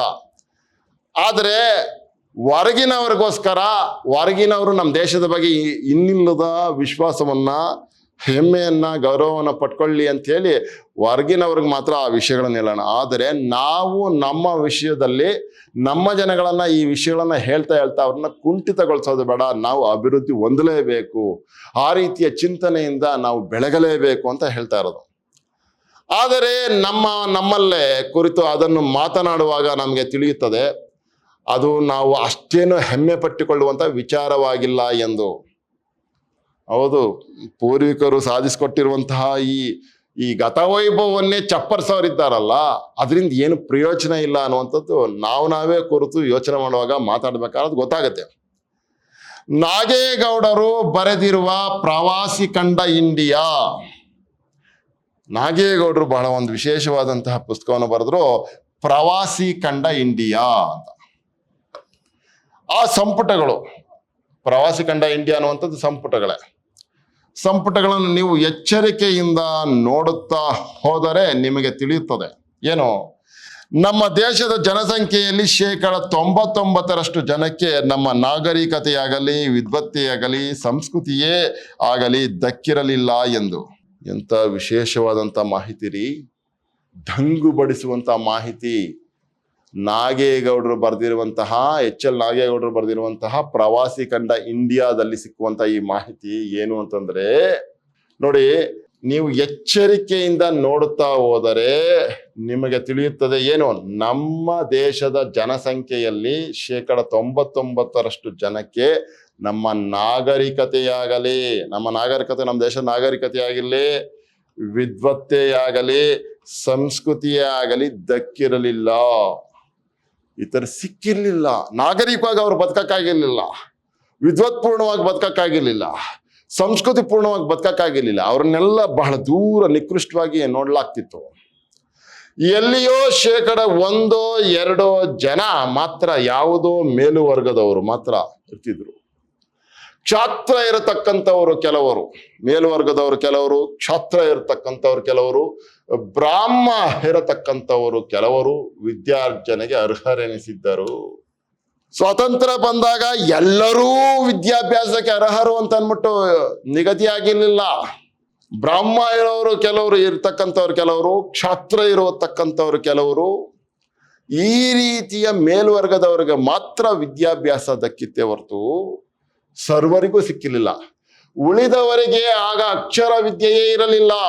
ಹಾಗೆ ಇರಬಾರದು ಎಂದು ಧರ್ಮಶಾಸ್ತ್ರೀಯವಾಗಿಯೇ ನಿಯಂತ್ರಿಸಿದ್ದರು. ಹಾಗೆ ನಮ್ಮನ್ನು ಬಿಟ್ರೆ ಉಳಿದವ್ರು ಯಾರೂ ವಿದ್ಯಾಭ್ಯಾಸವನ್ನ ಪಡೆದುಕೊಳ್ಳೇಬಾರದು ಅಂತೇಳಿ ಧರ್ಮಶಾಸ್ತ್ರೀಯವಾಗಿಯೇ ನಿಯಂತ್ರಿಸಿದ್ದರು. ಧರ್ಮದಲ್ಲಿ ಅದ್ ಹೇಳಿದ್ದಾರೆ ಅಂತ ಅನ್ಬಿಟ್ಟು, ಧರ್ಮದ ಪ್ರಕಾರ ನಾವು ನಡ್ಕೋತಾ ಇದ್ದೀವಿ ಅಂತ ಅನ್ಬಿಟ್ಟು ಅವರನ್ನ ವಿದ್ಯಾಭ್ಯಾಸದಿಂದ ವಂಚಿತರನ್ನಾಗಿ ಮಾಡಿದ್ರು. ಇದು ವ್ಯವಸ್ಥಿತವಾದಂತ ಅವಿವೇಕ. ಶೂದ್ರರು ವಿದ್ಯೆಗೆ ಅನರ್ಹರು ಎಂದು ಅವನೇನಾದರೂ ಒಂದು ವೇಳೆ ಹೇಗೋ ತನ್ನ ಆಶೆಯನ್ನು ಹತ್ತಿಕ್ಕಲಾರದೆ ಓದಿದನಾದರೆ ನಾಲಿಗೆ ಕತ್ತರಿಸುವ ಶಿಕ್ಷೆಗೆ ಒಳಗಾಗುತ್ತಿದ್ದನು. ಶೂದ್ರರು ವಿದ್ಯೆಗೆ ಅನರ್ಹರು ಎಂದು ಅವನೇನಾದರೂ, ಅನರ್ಹರು ಅಂತ ತೀರ್ಮಾನ ಆಗೋಯ್ತು, ಶೂದ್ರರು ವಿದ್ಯಾಭ್ಯಾಸಕ್ಕೆ ಅನರ್ಹರು, ಅವ್ರು ಮಾಡಂಗಿಲ್ಲ ಅಂತ. ಅವನೇನಾದ್ರೂ ಒಂದು ವೇಳೆ ಹೇಗೋ ತನ್ನ ಆಶೆಯನ್ನು ಹತ್ತಿಕ್ಕಲಾರದೆ ಓದಿದನಾದರೆ ನಾಲಿಗೆ ಕತ್ತರಿಸುವ ಶಿಕ್ಷೆಗೆ ಒಳಗಾಗುತ್ತಿದ್ದನು. ಶೂದ್ರ ಆಗೊಂದು ವೇಳೆ ನಾನು ಓದ್ಬೇಕಪ್ಪ ಅಂತ ಅನ್ಸಿ ಅವನು ಓದೋದಕ್ಕೆ ನನ್ನ ಶುರು ಮಾಡಿದಿದ್ರೆ ಅವನ ನಾಲಿಗೆಯನ್ನ ಕತ್ತರಿಸ್ತಿದ್ರಂತೆ. ಯಾವ ರೀತಿಯ ಸ್ವಾತಂತ್ರ್ಯವನ್ನು ದಕ್ಕಿಸ್ಕೊಂಡಿದ್ವಿ ನಾವು ಅಲ್ವಾ? ಸ್ವತಂತ್ರ ಬರುವ ಪೂರ್ವದಲ್ಲಿ ಇನ್ನೆಂತ ಕಗ್ಗತ್ಲಿತ್ತು ಆಲೋಚನೆಯಲ್ಲಿ ನೋಡಿ. ಓದುವುದಷ್ಟೇ ಅಲ್ಲ, ಓದುವುದನ್ನು ಕೇಳಿದರೂ ಕಿವಿಗೆ ಸೀಸ ಕಾಯಿಸಿ ಹುಯ್ಯುತ್ತಿದ್ದರು. ಓದಿದ್ರೆ ನಾಲ್ಗೆ ಕಟ್ ಮಾಡ್ತಾ ಇದ್ರು, ಓದೋದನ್ನ ಕೇಳಿಸ್ಕೊಂಡ್ರೆ ಕಾದ ಸೀಸವನ್ನ ಕಿವಿಗೆ ಹುಯ್ತಾ ಇದ್ರು. ಜ್ಞಾನ ದಾಹಿಗೆ ಇಂತಹ ಕಠಿಣವೂ ಕ್ರೂರವೂ ಆದ ಬಂಧನಗಳಿರುವಾಗ ಇನ್ನು ಪುಸ್ತಕ ಓದುವುದು ಬರೆಯುವುದು ಎಲ್ಲಿ ಬಂತು? ಜ್ಞಾನ ದಾಹಿಗೆ ಪುಸ್ತಕವನ್ನ ಓದೋದು ಬರೆಯೋದು ಇವೆಲ್ಲ ಎಲ್ಲಿ ಬಂತು? ಇಲ್ಲ. ಅದರಲ್ಲಿಯೂ ಪುರುಷ ವರ್ಗದ ಅರ್ಧ ಪಾಲಿರುವ ಸ್ತ್ರೀ ವರ್ಗಕ್ಕಂತೂ ಅವೆಲ್ಲ ಪರಿಪೂರ್ಣ ನಿಷಿದ್ಧವಾಗಿಯೇ ಹೋಗಿತ್ತು. ಅದರಲ್ಲನ್ನು ಪುರುಷ ವರ್ಗಕ್ಕೆ ಅರ್ಧ ಇದ್ದಂತಹ ನಮ್ಮ ಸ್ತ್ರೀ ಜನಾಂಗ ಇತ್ತಲ್ಲ, ಅವ್ರಿಗಂತೂ ಸ್ತ್ರೀ ವರ್ಗಕ್ಕಂತೂ ಅವೆಲ್ಲ ಪರಿಪೂರ್ಣ ನಿಷಿದ್ಧವಾಗಿಯೇ ಹೋಗಿತ್ತು. ಹೆಣ್ಣು ಮಕ್ಕಳಿಗೆ ಪೂರ್ಣ ವಿದ್ಯಾಭ್ಯಾಸ ಸವಲತ್ತುಗಳು ಇರಲಿಲ್ಲ ಅಂತ ಹೇಳ್ತಾ ಇರೋದು. ಈಗಿರುತ್ತಿದ್ದ ಪರಿಸ್ಥಿತಿಯಲ್ಲಿ ಯಾವ ಪ್ರಮಾಣದಲ್ಲಿ ಈ ಸಂಸ್ಕೃತಿ ಜ್ಞಾನ ಇವೆಲ್ಲ ಅವರಿಗೆ ದೊರೆತಿದ್ದಿರಬಹುದು? ಈ ರೀತಿ ಇರುವಂತಹ ಸಂದರ್ಭದಲ್ಲಿ ಯಾವ ಪ್ರಮಾಣದಲ್ಲಿ ಈ ಸಂಸ್ಕೃತಿ ಜ್ಞಾನ ಇವೆಲ್ಲ ಅವರಿಗೆ ದೊರೆತಿದ್ದಿರಬಹುದು? ನಮ್ಮ ಜನರು ಈ ಅಂಧಕಾರದಲ್ಲಿ ಉಳಿಯಲು ನಮ್ಮ ಪೂರ್ವಿಕರಾದ ಋಷಿಗಳು ಮಹಾತ್ಮರು ತಮ್ಮ ತತ್ವಾದರ್ಶಗಳನ್ನು ಹೇಳಲು ಬಳಸಿದ ಭಾಷೆಯು ಕಾರಣವಾಗಿತ್ತು. ನಮ್ಮ ಜನರು ಈ ರೀತಿ ಅಂಧಕಾರದಲ್ಲಿ, ಈ ಅಂಧಕಾರದ ಕೂಪದಲ್ಲಿ ಉಳ್ಕೊಂಬಿಡೋದಕ್ಕೆ ಸಾಧ್ಯವಾಗದ ಕಾರಣವೂ ಇದೆ. ಇಲ್ಲ, ಜನರು ಏನೋ ಪ್ರಗತಿ ಹೊಂದಬೇಕಪ್ಪ ಅಂತ ಹೇಳ್ತಾ ಇದ್ರು. ಹಾಗೆ ಅವ್ರು ಹೇಳ್ತಾ ಇದ್ದಂಥ ಭಾಷೆ ಜನಸಾಮಾನ್ಯರಿಗೆ ತಲುಪ್ತಿತ್ತ ಅನ್ನೋದು ಬಹಳ ಮುಖ್ಯ. ನಮ್ಮ ಪೂರ್ವಿಕರಾದ ಋಷಿಗಳು ಮಹಾತ್ಮರು ತಮ್ಮ ತತ್ವಾದರ್ಶಗಳನ್ನು ಹೇಳಲು ಬಳಸಿದ ಭಾಷೆಯು ಕಾರಣವಾಗಿತ್ತು. ಅವರ ಈ ತತ್ವಶಾಸ್ತ್ರಾದಿ ವಿಚಾರಗಳನ್ನೆಲ್ಲ ಸಂಸ್ಕೃತದಲ್ಲಿಯೇ ಬರೆಯುತ್ತಿದ್ದರು. ಈ ತತ್ವಶಾಸ್ತ್ರಾದಿ ವಿಚಾರಗಳನ್ನೆಲ್ಲ ಅವರು ಸಂಸ್ಕೃತದಲ್ಲಿ ಬರೀತಾ ಇದ್ರು. ಜನಸಾಮಾನ್ಯರಿಗೆ ಸಂಸ್ಕೃತ ಎಲ್ಲ ಬರಬೇಕು. ಆ ಕಾರಣಕ್ಕೆ ಜನಸಾಮಾನ್ಯನ ಮುಟ್ತಿರ್ಲಿಲ್ಲ. ಚರ್ಚೆ ಮಾಡುತ್ತಿದ್ದರು ಸಂಸ್ಕೃತದಲ್ಲೇ. ಆಮೇಲೆ ಸುಮಾರು 9ನೇ ಶತಮಾನದಲ್ಲಿ ವಿಶೇಷವಾಗಿ ಕರ್ನಾಟಕದಲ್ಲಿ ಬೌದ್ಧ ಜೈನ ಧರ್ಮಗಳು ವೈದಿಕರಂತಲ್ಲದೆ ಜಾತಿ ಭೇದ ಭಾವನೆಯನ್ನು ನಿರಾಕರಿಸಿ ಸಾಮಾನ್ಯ ಜನತೆಯನ್ನು ಒಳಗೊಳ್ಳುವ ನೀತಿಯನ್ನು ಅನುಸರಿಸಲು ದೇಶ ಭಾಷೆಗಳಲ್ಲಿಯೂ ಅವು ಬರೆಯತೊಡಗಿದವು. ಆಮೇಲೆ ತರುವಾಯ ದೇಶ ಭಾಷೆಯಲ್ಲೇ ಬರೆಯೋದಕ್ಕೆ ಪ್ರಾರಂಭ ಮಾಡಿದ್ರು. ಅದೇನು, ಈ ಧರ್ಮಗಳು ಬೌದ್ಧ ಜೈನ ಧರ್ಮಗಳು ವೈದಿಕರಂತಲ್ಲದೆ ಜಾತಿ ಭೇದ ಭಾವನೆಯನ್ನು ನಿರಾಕರಿಸಿ ಸಾಮಾನ್ಯ ಜನತೆಯನ್ನು ಒಳಗೊಳ್ಳುವ ನೀತಿಯನ್ನು ಅನುಸರಿಸಲು ದೇಶದ ಭಾಷೆಗಳಲ್ಲಿಯೂ ಅವು ಬರೆಯತೊಡಗಿದವು. ಚೆನ್ನಾಗಿದೆ. ಆಗಲೂ ಅವು ಯಾವುದೋ ಒಂದು ವರ್ಗದ ಹಿತಾಸಕ್ತಿಗೆ ಮಾತ್ರ ಒಳಪಟ್ಟು ಬಂದವು. ಆಗ್ಲೂ ಕೂಡ ಯಾವುದೋ ಒಂದು ಹಿತಾಸಕ್ತಿಗೆ ಒಳಗಾಗಿ ಅವು ರಚನೆ ಪಟ್ವು. ಎಲ್ಲ ವರ್ಗದವರಿಗೂ ಅವು ದಕ್ಕಲಿಲ್ಲ. ಅವು ಎಲ್ಲ ವರ್ಗದವರಿಗೂ ಕೂಡ ಅವು ದಕ್ಕಲಿಲ್ಲ. ಅಷ್ಟೇ ಅಲ್ಲ, ನಮ್ಮನ್ನು ತಮ್ಮ ಮುಷ್ಟಿಯಲ್ಲಿ ಹಿಡಿದುಕೊಂಡಿರುವ ಈ ಜಾತಿ ಮತ ಮೊದಲಾದ ಭೇದಕಾರಕ ಅನಿಷ್ಟ ಭಾವನೆಗಳು ಬಹುಪೂರ್ವ ಕಾಲದಿಂದಲೂ ಪವಿತ್ರವೂ ಪೂಜ್ಯವೂ ಎಂಬ ಮೂಢ ಮನೋಧರ್ಮವನ್ನು ನಮ್ಮಲ್ಲಿ ನೆಲೆಗೊಳಿಸಿ ಬಂದಿರತಕ್ಕಂತಹವು. ನಾವು ನೋಡಿ, ಇದನ್ನ ಈ ಜಾತಿ ಮತ ಮೊದಲಾದ ಭೇದಕಾರಕ ಅನಿಷ್ಟ ಭಾವನೆಗಳು ಇದೆಯಲ್ಲ, ಇವುಗಳನ್ನ ಬಹುಪೂರ್ವ ಕಾಲದಿಂದಲೂ ಏನಂತ ಹೇಳ್ತಾ ಇದ್ದಾರೆ, ಇವನ ಪವಿತ್ರವೂ ಪೂಜ್ಯವು ಎಂಬ ಮೂಢ ಧರ್ಮವನ್ನು ನಮ್ಮಲ್ಲಿ ನೆಲೆಗೊಳಿಸಿ ಬಂದಿರತಕ್ಕಂಥವು. ಇವೆಲ್ಲವೂ ಕೂಡ ಭೇದಕಾರಕ ಅನಿಷ್ಟ ಭಾವನೆಗಳು ಅನ್ನುವಂಥದ್ದನ್ನ ಬಹಳ ಹಿಂದೆ ಪವಿತ್ರವು ಪೂಜ್ಯವು ಅನ್ನುವಂಥ ಭಾವನೆಯಿಂದ ನಾವು ಇಟ್ಕೊಂಡಿದ್ವಿ. ಅದರಂತೆಯೇ ನಡೆಯಬೇಕು ನಾವು. ಅವು ಪೂಜ್ಯ ಭಾವನೆಗಳಾಗಿ ಇಟ್ಕೊಂಡಿದ್ವು, ಅವು ಭೇದಕಾರಕ ಅನಿಷ್ಟ ಅಂತ ಅನ್ನುವಂಥ ವಿಷಯಗಳನ್ನು ಕೂಡ ಇವರು ಪವಿತ್ರವು ಪೂಜ್ಯವು ಅನ್ನುವಂಥ ರೀತಿಯಲ್ಲಿ ನಮ್ಮ ತಲೆಗೆ ತಗ್ಸಿದ್ರು. ಮತ್ತು ಅದೇ ರೀತಿ ನಡಿಬೇಕು ಅಂತ ಹೇಳ್ತೀರ. ಆ ವಿಚಾರದಲ್ಲಿ ಪ್ರಶ್ನೆ ಕೂಡ ಮಾಡುತ್ತಿರಲಿಲ್ಲ. ತುಟಿ ಪಿಟಿಕ್ ಎನ್ನದೆ ತಲೆವಾಗಿ ಒಪ್ಪಿಕೊಂಡೇ ಬಿಡುತ್ತಿದ್ದೆವು. ಯಾರು ಏನು ಮಾತಾಡ್ತಾ ಇರಲಿಲ್ಲ, ತುಟಿಕ್ ಪಿಟಿಕ್ ಅನ್ನೋದು ತಲೆವಾಗಿ ಒಪ್ಕೊಳ್ತಿದ್ವಿ. ಪ್ರತಿಭಟಿಸಿದವನಿಗೆ ನರಕ ಶಿಕ್ಷೆ ಕಾದಿರುತ್ತಿತ್ತು. ಆಗೊಂದು ವೇಳೆ ಪ್ರತಿಭಟಿಸಿದವನಿಗೆ ನರಕ ಶಿಕ್ಷೆ ಕಾದಿರುತ್ತಿತ್ತು. ವೈಚಾರಿಕವಾಗಿದ್ದಾನೆ, ಮಾತಾಡ್ತಾ ಇದೀವಿ ರೀ, ನೀವು ಹಿಂಗೆಲ್ಲ ಬದುಕ್ತಾ ಇರೋದು ತಪ್ಪು ರೀ ಅಂತ ಹೇಳಿ ಯಾರು ಹೇಳಿದ್ರೆ ಅವನಿಗೆ ಕ್ರೂರವಾದಂಥ ಶಿಕ್ಷೆ, ನರಕ ಶಿಕ್ಷೆ ಕಾದಿರ್ತಿತ್ತು. ಅದರ ಜೊತೆಗೆ ಆ ಉಚ್ಚ ವರ್ಗದವರು ಇತರ ವರ್ಗದವರನ್ನು ಬೆಪ್ಪುಗೊಳಿಸಿ ಹೆದರಿಸುವ ಸಲುವಾಗಿ ದೊಡ್ಡ ದೊಡ್ಡ ಆಚಾರ್ಯರ ಹೆಸರುಗಳನ್ನೆಲ್ಲ ಮೆರೆಸಿ ಜಗದ್ಗುರುಗಳೆಂದು ಅವರನ್ನೆಲ್ಲ ಅಡ್ಡಪಲ್ಲಕ್ಕಿಗಳಲ್ಲಿ ಕೂರಿಸಿ ಬೀದಿ ತುಂಬಿಸಿ ವೈಭವೋಪೇತವಾಗಿ ಮೆರವಣಿಗೆ ಮಾಡುತ್ತಿದ್ದರು. ನೋಡಿ, ಆ ದೊಡ್ಡ ವರ್ಗದವರು, ಉಚ್ಚ ವರ್ಗದವರು ಇತರ ವರ್ಗದವರನ್ನು ಬೆಪ್ಪುಗೊಳಿಸಿ ಎದುರಿಸುವ ಸಲುವಾಗಿ ದೊಡ್ಡ ದೊಡ್ಡ ಆಚಾರ್ಯರ ಹೆಸರುಗಳನ್ನೆಲ್ಲ ಮೆರೆಸಿ ಜಗದ್ಗುರುಗಳೆಂದು ಹೇಳಿ ಅವ್ರನ್ನೆಲ್ಲ ಅಡ್ಡಪಲ್ಲಕ್ಕಿಗಳಲ್ಲಿ ಕೂರಿಸಿ ಬೀದಿ ತುಂಬಿಸಿ ವೈಭವೋಪೇತವಾಗಿ ಮೆರವಣಿಗೆ ಮಾಡುತ್ತಿದ್ದರು. ನಾವೆಲ್ಲ ಅವರಿಗೆ ನಮಸ್ಕಾರ ಮಾಡಿ ಅಡ್ಡ ಬೀಳುತ್ತಿದ್ದೆವು. ಅವ್ರ ಹಂಗೆ ಮೆರವಣಿಗೆ ಮಾಡ್ತಾ ಇದ್ರೆ ನಾವೆಲ್ಲ ಅವರಿಗೆ ನಮಸ್ಕಾರ ಮಾಡಿ ಅಡ್ಡ ಬೀಳ್ತಿದ್ವಿ. ಆ ವಿಚಾರದಲ್ಲಿ ಒಂದು ಪ್ರಶ್ನೆ ಕೇಳುವುದಕ್ಕೂ ಕೂಡ ನಮಗೆ ಭಯ. ಯಾಕೆ, ಅವ್ರೇನು ವಿಶೇಷ, ನಾವ್ಯಾಕೆ ಹಿಂಗಿದೀವಿ, ಅವ್ರ್ಯಾಕೆ ಹಂಗಿದೀವಿ ಅಂತ ಒಂದು ಪ್ರಶ್ನೆ ಕೇಳೋದಕ್ಕೂ ಭಯ. ಇಂತಹ ಮಹನೀಯರು ಹೇಳುತ್ತಾರೆ, ಅಂತಹ ದೊಡ್ಡವರು ಹೇಳುತ್ತಾರೆ, ನೀವು ವಿರುದ್ಧವಾಗಿ ಹೇಳುತ್ತೀರಲ್ಲ, ನೀವು ಅನಾಮಧೇಯ ವ್ಯಕ್ತಿ, ಯಾವ ಊರ ದಾಸಯ್ಯ ಎಂದು ಮೂದಲಿಸಿ ಕೇಳುತ್ತಿದ್ದರು. ಅವ್ರು ದೊಡ್ಡವ್ರು ಹೇಳ್ತಾ ಇದಾರೆ, ಅವ್ರು ಹೇಳ್ತಾ ಇದಾರೆ, ಇವ್ರು ಹೇಳ್ತಾ ಇದಾರೆ, ಇವ್ರು ಹೇಳಿದ್ಕಿಂತನೂ ನಿನ್ಗೆ ಗೊತ್ತಾ, ಅವ್ರು ಹೇಳಿದ್ಕಿಂತನೂ ನಿನ್ಗೆ ಗೊತ್ತಾ, ನೀನ್ಯಾವ್ರು ದಾಸಯ್ಯ ಅಂತ ಅಂದ್ಬಿಟ್ಟು ಹೀಗೆ ಪ್ರತಿಭಟಿಸಿ ಮಾತನಾಡುವ, ಪ್ರಶ್ನೆ ಕೇಳುವವರನ್ನ ಮಾತಾಡಿಸ್ಬಿಡ್ತಾ ಇದ್ರು. ಆದರೆ ಈಗ ಅದನ್ನೇ, ಅಂದರೆ ಆ ಪ್ರಶ್ನಿಸುವ ಹಕ್ಕನ್ನೇ ನಮ್ಮ ರಾಜ್ಯಾಂಗ ಒಪ್ಪಿಕೊಂಡಿರುವುದು. ಈಗ ನಮ್ಮ ರಾಜ್ಯಾಂಗ ಇದೆಯಲ್ಲ, ಅದು ಈಗ ಪ್ರಶ್ನಿಸುವ ರೀತಿಯನ್ನೇ ನಮ್ಮ ಸಂವಿಧಾನ ಒಪ್ಕೊಂಡಿದೆ ಅಂತ ಹೇಳ್ತಾ ಇದ್ರು. ಬಹಳ ಸೊಗಸಾಗಿದೆ. ಮೂಢ ಜನತೆ ಮಾತ್ರ ಒಪ್ಪಿಕೊಂಡಿಲ್ಲ.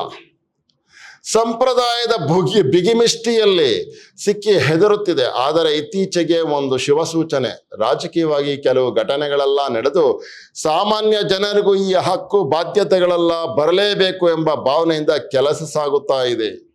ಅಂದರೆ ಸಂವಿಧಾನ ರಚನೆ ಆಗಿ ಪ್ರತಿಯೊಬ್ಬರಿಗೂ ಕೂಡ ಏನು ಅವ್ರಿಗೆ ಆದಂಥ ಹಕ್ಕು ಬೇಕು ಅನ್ನುವಂಥ ವಿಧಾನ ನಡೀತಾ ಇದೆಯಲ್ಲ, ಅದನ್ನ ಹೇಳ್ತಾ ಇರೋದಿಲ್ಲ. ಇದನ್ನೆಲ್ಲ ನಾವು ಬರೀ ರಾಜಕೀಯವಾಗಿ ನೋಡಿದರೆ ಒಂದು ರೀತಿ ಕಾಣುತ್ತದೆ. ಶ್ರೀ ಅರವಿಂದರು ಇತರ ಅನೇಕ ವಿಚಾರಗಳಲ್ಲಿ ಬಹುದೊಡ್ಡ ಸ್ವತಂತ್ರ ಭಾವನೆಗಳನ್ನು ಕೊಟ್ಟ ಹಾಗೆ ಚರಿತ್ರೆಯ ವಿಚಾರದಲ್ಲಿಯೂ ಕೊಟ್ಟಿದ್ದಾರೆ. ಶ್ರೀ ಅರವಿಂದರು ಬೇರೆ ಬೇರೆ ವಿಷಯಗಳಲ್ಲಿ ಬಹಳ ದೊಡ್ಡ ವಿಚಾರಗಳನ್ನ, ನಿಯಮಗಳನ್ನ, ತತ್ವಾದರ್ಶಗಳನ್ನು ಕೊಟ್ಟ ಹಾಗೆ ಚರಿತ್ರೆಯ ವಿಚಾರದಲ್ಲಿಯೂ ಕೊಟ್ಟಿದ್ದಾರೆ. ನಾವು ಯಾವುದನ್ನು ಚರಿತ್ರೆ ಅಂತ ಕರೆಯುತ್ತೇವೆಯೋ, ಅಂದರೆ ಮನುಷ್ಯ ಜೀವಿತದ ಘಟನೆಗಳು, ವ್ಯಾಪಾರಗಳು, ಇವುಗಳಿಗೆಲ್ಲ ರಾಜಕೀಯವಾಗಿಯೂ ಒಂದು ಸ್ಥಾನ ಕೊಡಬಹುದು, ಇವುಗಳಿಗೆಲ್ಲ ರಾಜಕೀಯವಾಗಿಯೂ ಒಂದು ಸ್ಥಾನವನ್ನು ಕೊಡಬಹುದು ಅನ್ನುವಂಥ ತಿಳುವಳಿಕೆ ಇದೆಯಲ್ಲ, ಅದು ಇಂಥ ಮಹಾತ್ಮರಿಂದಲೇ ಬರುವಂಥದ್ದು. ಆಗ ಅದನ್ನು ಚರಿತ್ರೆ ಎಂದು ಕರೆಯುತ್ತೇವೆ. ಸಮಗ್ರ ದೃಷ್ಟಿಯಿಂದ ನೋಡಿದರೆ ಇವೆಲ್ಲ ಒಂದು ರೀತಿಯಲ್ಲಿ ರಾಷ್ಟ್ರ ಪುರುಷನ ಯೋಗ ಎನ್ನುವ ಅರ್ಥದಲ್ಲಿ ಗೋಚರವಾಗುತ್ತದೆ. ಇವುಗಳನ್ನೆಲ್ಲ ಪ್ರತ್ಯೇಕವಾಗಿ ಬೇರೆ ಬೇರೆಯಾಗಿ ನೋಡಿದಾಗ ಅವರವರಿಗೆ ಜಗಳವಾಗುತ್ತದೆ, ಇವರಿವರಿಗೆ ಜಗಳವಾಗುತ್ತದೆ, ಹಾಗಾಗುತ್ತದೆ ಹೀಗಾಗುತ್ತದೆ ಎಂದು ಹೇಳಬಹುದು. ಆದರೆ ಇದನ್ನು ಸಮಗ್ರ ದೃಷ್ಟಿಯಿಂದ ನೋಡಿದಾಗ, ಪೂರ್ಣ ದೃಷ್ಟಿಯಿಂದ ನೋಡಿದಾಗ ಇದಕ್ಕೆಲ್ಲ ಒಂದು ಆಧ್ಯಾತ್ಮಿಕವಾದ ಅರ್ಥ ತೋರುತ್ತದೆ. ಆ ದೃಷ್ಟಿಯಿಂದಲೇ ಅವರು ಎರಡನೆಯ ಮಹಾಯುದ್ಧದಲ್ಲಿ ನಾವು ಸ್ವಾತಂತ್ರ್ಯಕ್ಕಾಗಿ ಬ್ರಿಟಿಷರನ್ನೇ ಹೋರಾಡುತ್ತಾ ಇದ್ದರೂ ಅವರು ಹಿಟ್ಲರಿಗೆ ವಿರುದ್ಧವಾಗಿ ಇವರ ಪರವಾಗಿ ನಿಂತು ಮಾತನಾಡಿದರು ಮತ್ತು ತಮ್ಮ ತಪಶಕ್ತಿಯನ್ನು ಉಪಯೋಗಿಸಿದರು.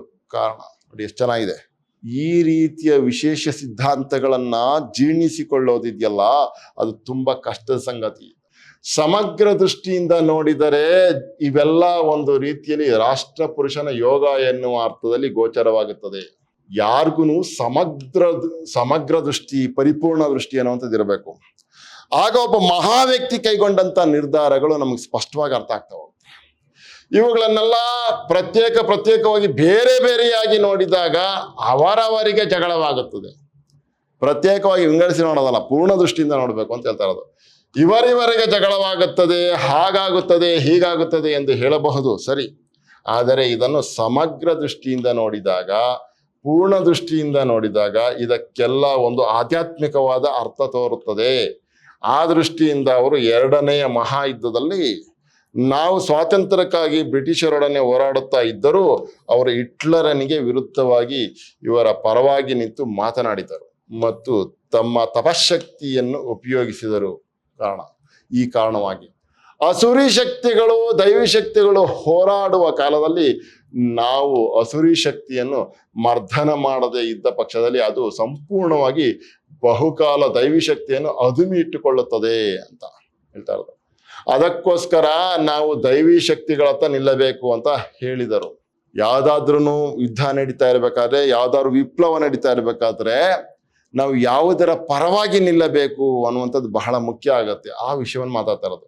ಸ್ವಾತಂತ್ರ್ಯ ಬಂತು, ನಮ್ಮ ದೇಶದಲ್ಲಿಯೂ ಏನೇನೋ ಅನೇಕ ಪ್ರಗತಿಯ ಕಾರ್ಯಗಳು ನಡೆದುವು, ನಾಗರಿಕತೆಯ ಕಾರ್ಯಗಳು ನಡೆದುವು, ಯಂತ್ರವಿಜ್ಞಾನದ ಪ್ರಯೋಗ ಮುನ್ನಡೆದಿದೆ. ಅದರಲ್ಲಿ ಈ ಕೆಲಸದಲ್ಲಿ ಎಲ್ಲ ಸಮರ್ಪಕವಾಗಿ ನಡೆದಿದೆ ಎಂದು ಹೇಳಲು ಆಗದೇ ಇರಬಹುದು. ಹೌದು, ಸ್ವಾತಂತ್ರ್ಯ ಬಂತು, ಎಲ್ಲವೂ ಸಮರ್ಪಕವಾಗಿ ಪ್ರಗತಿ ಹೊಂದ್ಬಿಡ್ತು ಅಂತ ಹೇಳೋದಕ್ಕೆ ಸಾಧ್ಯ ಇಲ್ಲದೆ ಇರ್ಬೋದು. ಆದರೂ ಅಭಿವೃದ್ಧಿಯ ಕಡೆ ಹೋಗುತ್ತಾ ಇದ್ದೇವೆ. ಆದರೂ ಕೂಡ ನಾವು ಅಭಿವೃದ್ಧಿಯ ಕಡೆ ಹೋಗ್ತಾ ಇದ್ದೇವೆ ಅನ್ನುವಂಥದ್ದು ತಳ್ಳಿ ಹಾಕುವಾಗಿಲ್ಲ. ಆದರೆ ಇನ್ನೂ ಮುಂದಿನ ಜನಜೀವನಕ್ಕೆ ಹಿಂದಿನ ಸಂಪ್ರದಾಯದ ಮೌಲ್ಯಗಳು, ಆದರ್ಶಗಳು ಇವೆಲ್ಲ ಒಪ್ಪಿಗೆಯಾಗುವಂತೆ ತೋರುವುದಿಲ್ಲ. ಆದರೆ ಇನ್ನೂ ಮುಂದಿನ ಜನಜೀವನಕ್ಕೆ ಹಿಂದಿನ ಸಂಪ್ರದಾಯದ ಮೌಲ್ಯಗಳು, ಆದರ್ಶಗಳು ಇವೆಲ್ಲ ಒಪ್ಪಿಗೆಯಾಗುವಂತೆ ತೋರುವುದಿಲ್ಲ. ನಾನು ನಿಮಗೆ ಹೇಳಿದೆ, ನಮ್ಮ ಮನಕ್ಷೇತ್ರದಲ್ಲಿರುವ ಅನೇಕ ಭಾವನೆಗಳನ್ನು ನಾವು ಒಪ್ಪಿಕೊಂಡು ಬಿಟ್ಟಿದ್ದು ಇದೆಯಲ್ಲ, ಅವುಗಳನ್ನೆಲ್ಲ ಸಂಪೂರ್ಣವಾಗಿ ತಿರಸ್ಕರಿಸಬೇಕಾಗುತ್ತದೆ ಎಂದು. ಬಹುಪೂರ್ವದಲ್ಲಿ ಪಂಪನೇನೋ ಮನುಷ್ಯ ಜಾತಿ ತಾನೊಂದೇ ಹೊಲಂ ಎಂದು ಘೋಷಿಸಿದ್ದಾನೆ.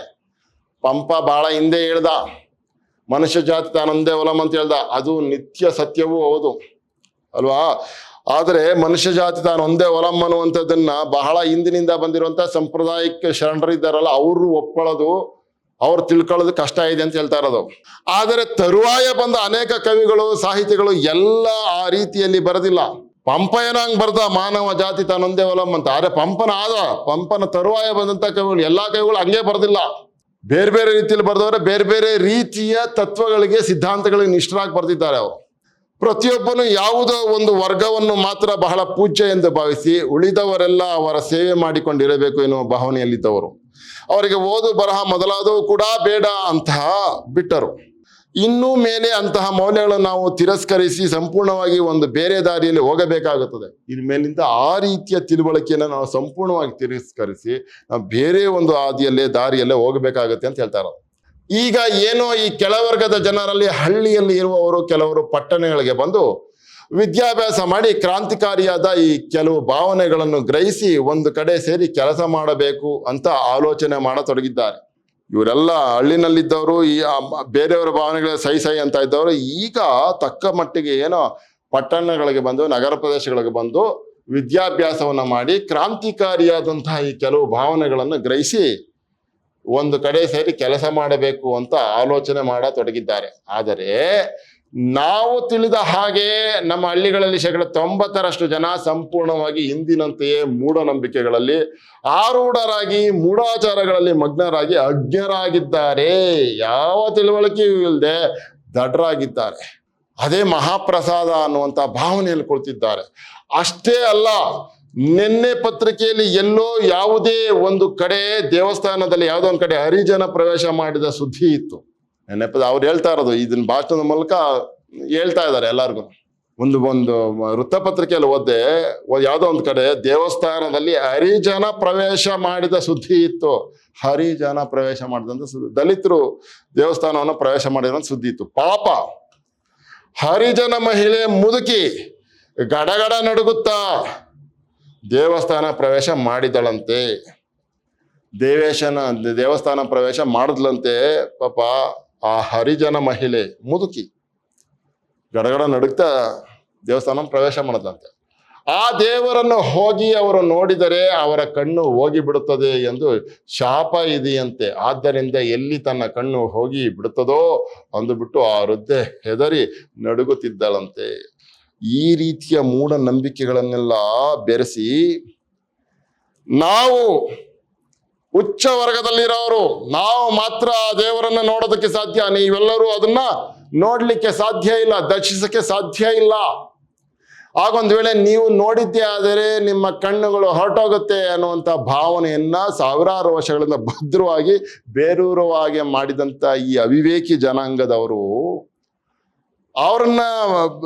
ಅವ್ರು ಹೇಳಿದಂತಹ ಮಾತುಗಳ ವಿರುದ್ಧವಾಗಿ ಹಿಂಗೆ ಪ್ರವೇಶ ಮಾಡಿಬಿಟ್ರು ಈ ನಂಬಿಕೆ ಅನ್ನೋದಿದೆಯಲ್ಲ ಅದು ಹೆಂಗೆ ಅಳ್ಳಾಡಿಸ್ಬಿಡುತ್ತೆ ಅಂತ ಹೇಳ್ತಾ ಇರೋದಿದ್ದು. ಆ ದೇವರನ್ನು ಹೋಗಿ ಅವರು ನೋಡಿದರೆ ಅವರ ಕಣ್ಣು ಹೋಗಿ ಬಿಡ್ತದೆ ಎಂದು ಶಾಪ ಇದೆಯಂತೆ. ಆದ್ದರಿಂದ ಎಲ್ಲಿ ತನ್ನ ಕಣ್ಣು ಹೋಗಿ ಬಿಡ್ತದೋ ಅಂದುಬಿಟ್ಟು ಆ ವೃದ್ಧೆ ಹೆದರಿ ನಡುಗುತ್ತಿದ್ದಳಂತೆ. ಆ ವೃದ್ಧೆ ಆಗಿದ್ರು ಕೂಡ ನಡುಗ್ತಿ, ಅಪ್ಪ ನನ್ನ ಕಣ್ಣೊಟ್ಟೈತದೆ ಅಂತ. ಹೀಗೆ ಮಾನಸಿಕವಾಗಿ ಕೂಡ ನಾವು ನಮ್ಮ ಕೆಳವರ್ಗದವರನ್ನು ಬಹಳ ಆಳಕ್ಕೆ ಅಧಪಾತಾಳಕ್ಕೆ ತಳ್ಳಿದ್ದೇವೆ. ಏನು ಆಗಲ್ಲಪ್ಪ, ನೀವೇನು ಧೈರ್ಯವಾಗಿರಿ, ಏನೂ ಆಗಲ್ಲ, ನಾವು ಸುಮ್ಮನೆ ನೋಡಿದ್ರೆ ಹೋಗಿ ದರ್ಶನ ಮಾಡಿದ್ರೆ ಕಣ್ಣೋಗುತ್ತೆ ಅಂದ್ರೆ ಯಾವ ದೇವರು ಅವನು? 100 ದೇವರನ್ನೆಲ್ಲ ನೂಕಾಚೆ ದೂರ ಅಂತ ಹೇಳಿ ಆ ಕಾರಣಕ್ಕೆ ಕುವೆಂಪು ಅವ್ರು ಮಾತಾಡಿದ್ರು. ಸತ್ತ ಕಲ್ಗಳ ಮುಂದೆ 10 ಕರೆದಿದ್ದು ಸಾಕು ಅಂತ ಈ ಕಾರಣಕ್ಕೆ ಹೇಳಿದ್ರು. ಹಿಂಗ್ ಧೈರ್ಯ ತುಂಬಿದ್ರು. ಅವರನ್ನು ಮೇಲೆತ್ತುವುದಕ್ಕೆ ನೀವು ಮಾಡುವ ಪ್ರಯತ್ನವು ಅವರಿಗೆ ಭಯಂಕರವಾಗಿ ಕಾಣುತ್ತದೆ. ಈಗ ನರಳ್ತಾ ಇರುವಂತ ಇವ್ರನ್ನ ಅಪ್ಪ ಹಿಂಗಿರಬಾರ್ದು